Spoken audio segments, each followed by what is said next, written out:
So on the 7th of December 2023, I gave birth to quadruplets.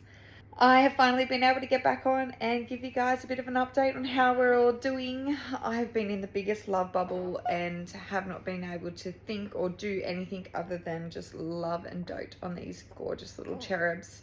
So at 31 weeks and 3 days, I gave birth to these guys and they are just divine. Is she not just the cutest little bobby you've ever seen? So we had the 3 boys and 1 girl, and their names are Daisy, Archie, Billy, and Charlie, and that is their birth order. So we did have that planned out for them to be A, B, C, D, but Miss Daisy came out first because she's the queen. She's the eldest of her 3 brothers, and so we've got D, A, B, C. So why did I end up giving birth at 31 weeks and 3 days? So as you all know, I was admitted at 24 weeks and 2 days for having a shortened cervix, and I was kept in hospital just to keep a close eye on that.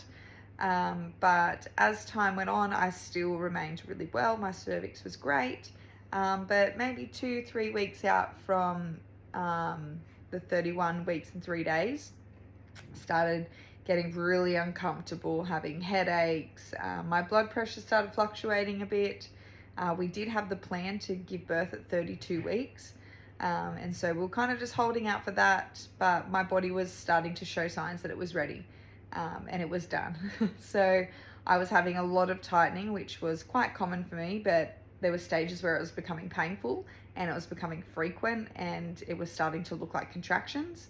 And then my blood pressure was starting to rise at certain times, and I was getting headaches with visual disturbances. So it came to a point pretty much right on 31 weeks where my doctors collaborated. They came together and said, right, what are we doing here? Are we just sitting around and waiting until she goes into labor? Or are we sitting around and waiting until she gets preeclampsia? What's our plan?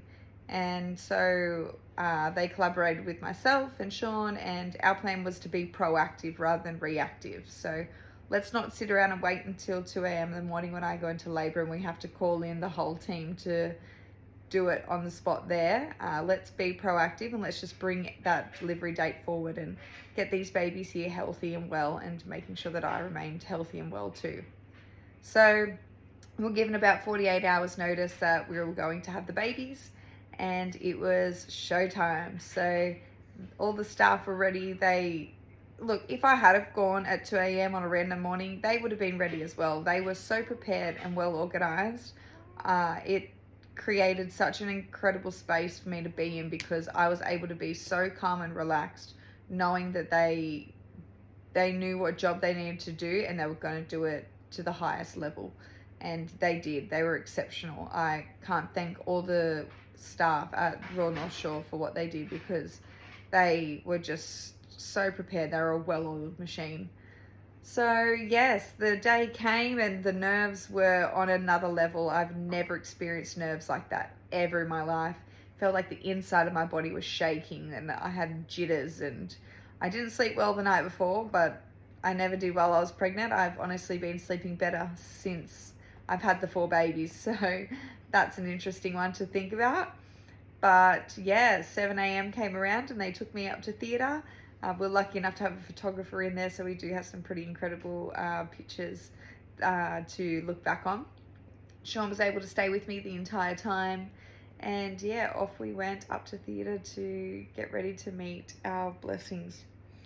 So while we waited in the waiting room for the theatre to be prepped, I was getting milked like a dairy cow for colostrum, but that was great because we got plenty, and it was all there ready for when the babies came out. And then it was go time. Someone came in and said, all right, let's go, Taylor. And in I walked into what felt like a movie. It was just wild. Got the epidural and then off we went. So the drape is obviously up, so you don't really get to see when they start, but we're kind of just having conversation. And then the anaesthetist said, how are you doing? And I said, yeah, I'm okay. When are they going to start? And she said, oh, they've already started. We're quite well on the way. And I went, oh, wow, okay. We did ask for the drape to be dropped when the babies came out, so the next thing we knew, they were yelling, "Drop the drape," and out came Miss Daisy, and there was someone there with a towel ready to take her to her midi crib, and then came Archie, same thing, and then Billy and Charlie. So they were all born within 3 minutes. So she was at 10:14, Archie was at 10:15, and then Billy and Charlie were actually born in the same minute at 10:16, which was just wild, wild, wild. And they were taken off to the NICU just to be all checked out, but they were amazing. They were put on CPAP, which they all came off within 48 hours. They didn't need any oxygen flow. They just had the airflow through it.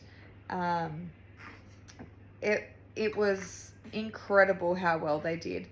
Daisy was our smallest at 1,300 grams, and Charlie was our biggest with just a few grams off being 1,700 grams. So they were just kicking goals from the minute they came out. We were amazed, and the doctors were amazed. It was incredible. From there, my recovery was great. It was, yeah, compared to my pregnancy, it was nice. My pregnancy got real rough there in the end, as you can imagine, carrying 4 babies and 4 placentas. So the recovery was okay. I was in hospital there for another 6 days before the babies were transferred to a closer hospital to home, and I was discharged. So we thought we were seeing ourselves at Royal North Shore until at least 2024, so we were transferred from the NICU to a special care nursery closer to home when the babies were 6 days old. We stayed there for a few weeks, and we have only just come home a week ago today, and we are just so in love. They are doing so well. They've all put on over 1 kilo since birth. They've had their 6-week needles today, which was so horrible to see, but they did so well. And they just, they're superstars, really. They've just been amazing. I don't really know what else to say. They've been great. They've put on weight. They're all feeding really well. I'm expressing into bottles, and they're having my breast milk full time. So I'm expressing about 1.8 litres of milk a day for these four chunkers, but it's doing wonders because they're all gaining weight and they're all staying healthy and happy. So I'm happy with that. So yes, I'll continue trying to do my best with keeping the baby spam coming, but these moments don't last forever, and I may only get the newborn stage once, and I don't want to miss a beat, so I just want to enjoy it as much as I can, and I really am. I'm enjoying every moment. I'm enjoying the late night feeds. I'm enjoying so much of it. I did not enjoy the needles today, neither did they, but it is just everything I've ever wished for. I always knew I was destined to be a mum. This has been my biggest goal and my biggest dream, and it's heavenly, and I'm just so in love. And we are just so lucky to have 4 healthy, beautiful babies. But yeah, so we're gonna just keep enjoying them for the rest of their lives. But yeah, I know that they only stay this little for so long, and I want to make sure I'm enjoying and capturing every bit of it with my whole heart. So yeah, we'll hopefully have more baby spam coming soon.